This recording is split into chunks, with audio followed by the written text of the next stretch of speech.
you'd start with all countries, so let's see what happens. There are many countries. I haven't heard a rumor about 15 countries, 10 or 15. So you're starting with all countries? Essentially, all of the countries that we're talking about, we'll be talking about. You would take a look at trade with Asia, and I wouldn't say anybody is treated as fairly or nicely, but we are going to treat them. We're going to be much more generous to them in terms of heart. We're going to be much more generous than they were to us. We're going to make a decision on secondary tariffs on Iran based on whether or not they're going to make a deal. If they're going to make a deal, then we're never going to put secondary tariffs on. We're going to hope they have a great, long, and successful life as a country.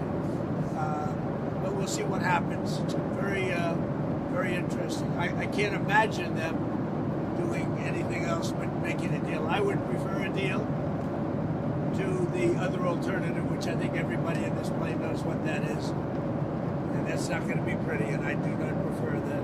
I don't want to talk about a third term now, because no matter how you look at it, we got a long time to go. We have a long time. You know, we have almost 4 years to go. And that's a long time. But despite that, so many people are saying, you've got to run again. They love the job we do. Most importantly, they love the job we do. I don't think he's going to go back on his word. You're talking about Putin. I don't think he's going to go back on his word. I've known him for a long time. We've always gotten along well. I think he'll be okay. But if he isn't, I was disappointed in a certain way. Some of the things that were said over the last day or two having to do with Zelensky, because when he considers Zelensky not credible, he's supposed to be making a deal with him, whether you like him or you don't like him. So I wasn't happy with that. But I think he's going to be good. And I certainly wouldn't want to put secondary tariffs on Russia, but if they were put on, it would not be very good for them. It's a psychological deadline. If I think they're tapping us along, I will not be happy about it. Do you think they are right now? I don't know. I don't think so. I think he wants to make a deal. And I think Zelensky, by the way, I see he's trying to back out of the rare earth deal. And if he does that, he's got some problems. Big problems.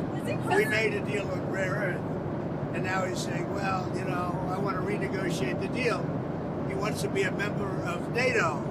Well, he was never going to be a member of NATO. He understands that. So if he's looking to renegotiate the deal, he's got big problems.